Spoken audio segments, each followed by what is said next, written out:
Hello everyone, this is Real World Audio and I'm answering Ramsey's question or comment that he put on one of my videos, and that's the most critical component of your audio system.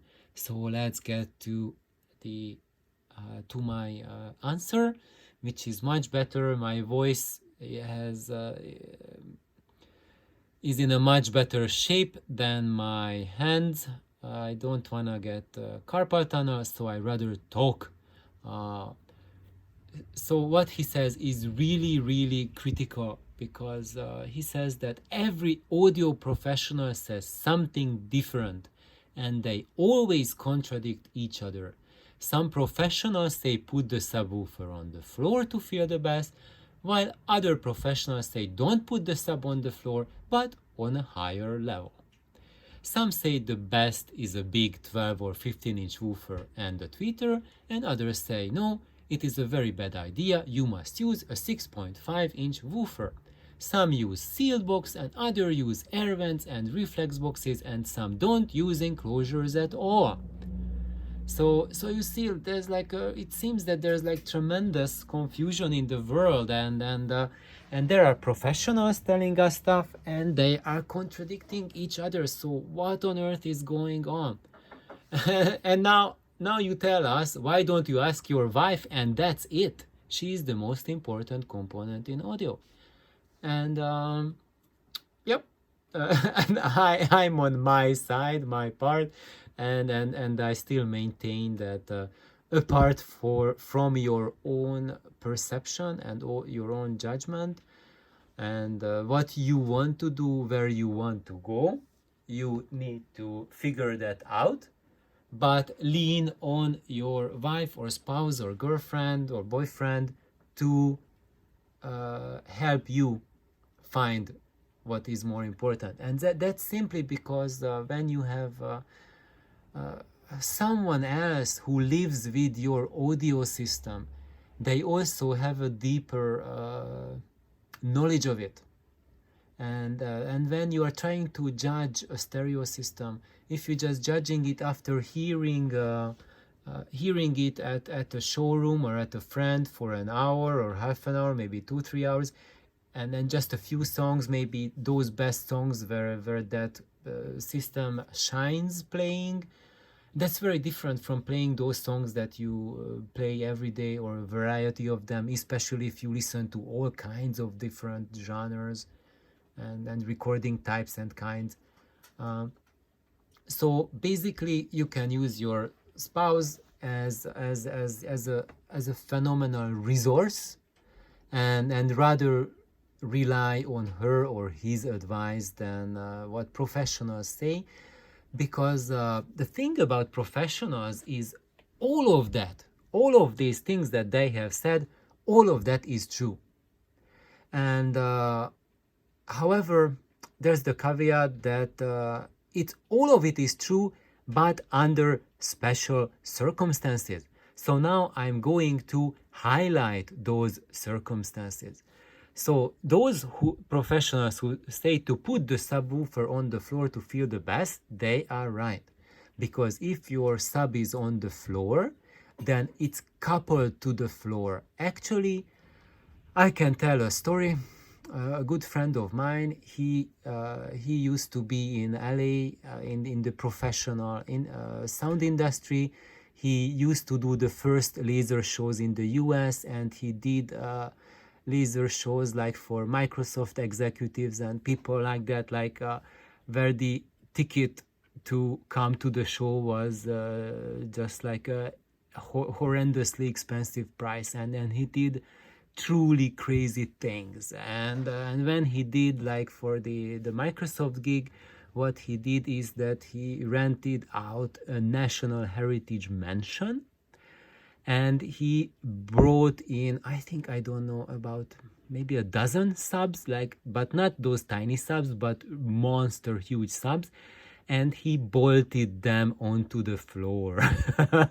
That's kind of like he didn't tell, like, okay, I kind of vandalized this National Heritage Mansion. They were not too happy, but he managed to cover them up with rugs and they didn't notice the damage. But that's what he did. And if you want to feel the bass, then you put the subwoofer on the floor, and you not only put it on the floor, but you bolt it down onto the floor and use some really, really heavy screws, or maybe just pour a concrete block and just hard mount your sub into that, so that and that's because in that case, all the low frequency energy, which is around, let's say, 20 hertz and below 20 hertz, then that will be truly transferred into your house, and you will really feel the house truly, literally shake. And if you want that, if you want to feel like the sub 30 hertz frequency with all the might and power imaginable, then you not only just put it on the floor, but you bolt your sub, or preferably multiple subs, into the floor. Also, in this case, you have to be really knowledgeable about what you are doing. You must be an audio professional, because you can cause structural damage to your building. And that was the scenario of certain movie theaters. They had to close down because the subs were doing structural damage to the building, and as they did not want it to collapse on top of the poor spectators watching the movie, they had to shut it down. And the same thing is true for you. If you follow that route, you might cause some structural damage to your building, but number one, you will for sure cause hearing damage for your neighbors, because if it's shaking your house, if you do have neighbors, they will have the exact same experience with bass as you have, maybe even louder, because the epicenter of those low frequency sound radiation, that's where your sub is, and the loudest part will be at the point which is coupled to it and the furthest away. So if you are living in a townhouse complex that has, let's say, 3 units, and you live in one end of the units, then that poor guy who is at the 3rd unit, he will hear or feel his house moving the most while you are playing the bass. And in his house, it will truly feel like an earthquake. And if you crank it up really high, like 100 dB plus, then it will cause structural damage in his house before you notice something happening in your room. So that's why, one of the reasons is why some professionals are telling you to couple it to your floor, because that's how you can get the most out of the low frequency energy output. And there are others who are saying not to couple it to the floor, isolate it from the floor, because in that case you are not involving your house, your room, into generating the sound. Because when you couple your sub to the house, then your house becomes the subwoofer cabinet, essentially. You are converting your house into the sound generation machine. And your subwoofer is basically a shaker that is just shaking your entire house. And if you put down 4, 6, 7, 8, 10 subs, then they can all shake your floor, right? And your whole home is shaking. But if your home is not designed to operate as a gigantic subwoofer cabinet, in that case, you must elevate your sub and decouple it from your house, so that it does not excite your floor, it doesn't excite your sidewalls, it doesn't excite your roof, so that it can come crashing down on you. And then you have a less effect from the building, and then you can control the sound more. And usually when people manufacture their subs, they play around with the output characteristics of that subwoofer so that it will work by exciting your home versus working by being in a suspended mode. So now let's go big 12-inch or 15-inch woofer plus tweeter or 6.5-inch woofer. What's the difference between them? So if you go with that 6.5-inch woofer, that school of loudspeaker making is built around very high cone excursion drivers. So this is a very different mindset than the 12 or 15 inch, because 12 or 15 inch, that is a high efficiency technology, high efficiency woofer. And actually nowadays, because we have started manufacturing lower and lower efficiency big woofers, those are not a good idea to play around with. Then I would say ditch that idea and go for the 6.5 inch. You will have better benefits there, because the advantage of a big woofer is that they require very small excursion to have the same output level compared to a 6.5-inch woofer. And then with the big guy, you can use much lower power output to transform into motion. And the bigger it is, the better it can couple to the air at lower frequencies. Because just think about that. Even a 15-inch woofer, the low, where it couples with the air, it's down to about 300 hertz or so. Below that, it's inefficient to coupling the air, and you need a cabinet to improve the bass. A 6.5-inch woofer, that's like about 800 hertz, a kilohertz. Under a kilohertz, these woofers poop out and they need the cabinet. That's why we use the speaker cabinet. But the cabinet cannot solve everything. And you can always hear the transition from the point where your driver is efficient when it's moving the air versus when the cabinet's back pressure or the cabinet is doing something to correct the output. So in every case, the mid bass and the bass is much more organic, much more natural coming from a big woofer compared to a small woofer. And why nowadays people are using these small woofers? Let me just take off the camera and I do some drawing here. Let me just get paper and pencil. And I have a very keen audience. Let me see. Maybe do I have some extra lights with me? No, I don't. So I really hope... Oh, there's too much shade and shadow here. Maybe not this way. So how drivers work? Everyone is familiar with our friend Albert, right? E equals mc square. Energy equals mass times velocity square. So here the c stands for the speed of light, but if we substitute it with v, just speed, this also stands. So the energy to create a movement, to move a mass, is proportionate to the mass and the square of the speed. So let's see what's happening when we have a 6-inch driver versus a 15-inch driver. So here, why the logic is, when you read what the industry is telling you, hey, I have an ant, wow. The reason behind making it a tiny cone, the reason for that is to use a tiny driver, is that the mass of this cone is much lighter than the mass of that big woofer, right? This is like 15-inch. This is 6.5-inch. And let's say for the 15-inch cone, you need 50 gram for the weight of the cone.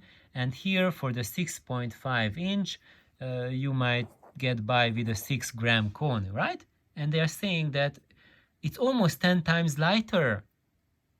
And hooray, eureka, 10 times lighter, so we need 10 times less energy to move that cone, because the mass of the cone is totally meaningless by itself, because what gives the cone mass meaning is when it's being moved out. How much energy does the movement require? So if we need to achieve the same SPL, let's say like 90 dB SPL with both cones, then for this little bugger, it's because it's a 6.5 inch diameter. It moves just a tiny fraction of the air that the 15-inch woofer is moving. And how much less is that? About 5 times less or so, right? So let's say 5 times less. Someone with math calculators can calculate it better, but it's on the order of 5 times. So we are moving 5 times less air. So what does that mean? It means that to have the same SPL, these drivers needs to travel 5 times further compared to the big cone, right? So if your big cone moves out 1 millimeter, then this tiny sportsman needs to move out 5 millimeter to move the exact same amount of air, right? Correct? And now here you go. They say that these tiny 6.5 inch woofers are the godsend thing because they have the light cone mass and they have high cone excursion. But what you do not see in the ads is that these tiny cones, they do not just the high cone excursion for them is not a benefit, it is mandatory, because they need to travel out so much further just to get you the same SPL as a big cone does. So the big cone moves you 1 millimeter and it has to move 50 grams. And now this guy has moved 6 grams, but it has to move 5 millimeters. So let's solve the equation for both cases.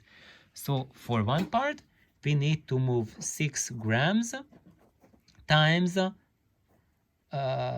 okay, let's go the big one first, because I am simplifying the speeds, because we don't know what's the exact speed that it has to move for that SPL, and the speed also depends on the sound frequency we're hearing. It needs to be at very different speed at 40 hertz compared to 200 hertz. So let's just take same frequency and here let's call the speed 1 in for the case that we need to go for here, because it needs to travel 1 millimeter. So let's see, 50 grams times 1 squared, because we need to take the square of the speed. So we are, this equals to, I'm just writing the other side because I do not have space here. So 1 squared is 1 times 50, that's 50 units of energy. Now we have 6 gram cone here, so you would think that it's much easier to move than 50 gram. Yeah, it's so much easier, but you have to move it 5 times more. It means you have to accelerate it to 5 times greater speed than this cone. So let's solve that equation. So then it's 6 grams times 5 squared. And what is that? 25 times 6. That's 150. So we need 3 times the energy to move this tiny bugger, tiny light bugger, compared to moving the big heavy cone. So actually, those guys who are telling you that the big woofer is the way to go, they have my thumbs up, and that's because the same energy output requires a fraction of the energy. And because it requires the fraction of the energy, it also requires the fraction of the damping control from your amplifier. It also means that it translates to much higher efficiency. So it's like the dB per watt meter will be just so much better for that 15-inch woofer. And because you will need much less power, much less watts to drive it, you will have much more available amplifiers to drive it. And because it can move much bigger, much greater volume of air by its movement, and it has to travel much less, it's causing much less turbulence. It's much more aerodynamic. It can couple to your room much better than a tiny cone can. So what's the benefit of the tiny cone? The benefit of the tiny cone is at the frequency that corresponds to the diameter of the driver, while the greatest advantage of the big cone is the diameter of the driver that corresponds to it. And when we look at the diameter that corresponds to it, what's that? That's 6.5 inches, right? What's that? That's something like 15 centimeters. And that's like the half wave for 800 hertz, 1 kilohertz, something like that. So it means that at 1 kilohertz, your 6.5-inch woofer will sound its best. And it will sound much clearer at 1 kilohertz compared to a 15-inch woofer. But when you go to the mid bass, then your 15-inch woofer will do a much better job. So if you are talking about 200 hertz, 100 hertz, 40 hertz, they will eat these bugger for breakfast. And wait a second. So if actually you listen to a loudspeaker with a couple of these 6.5-inch drivers, they will sound very tight and very controlled. And you will think that, ooh, I'm getting better bass resolution now because it's so tight. But actually it will sound over dampened, over controlled if you compare it to real music or natural music. And the big cones will give you a much more natural representation. And overall, if we compare the two strategies with each other, 6.5-inch woofer will give you a studio sound, while a 15-inch driver will give you a live concert sound.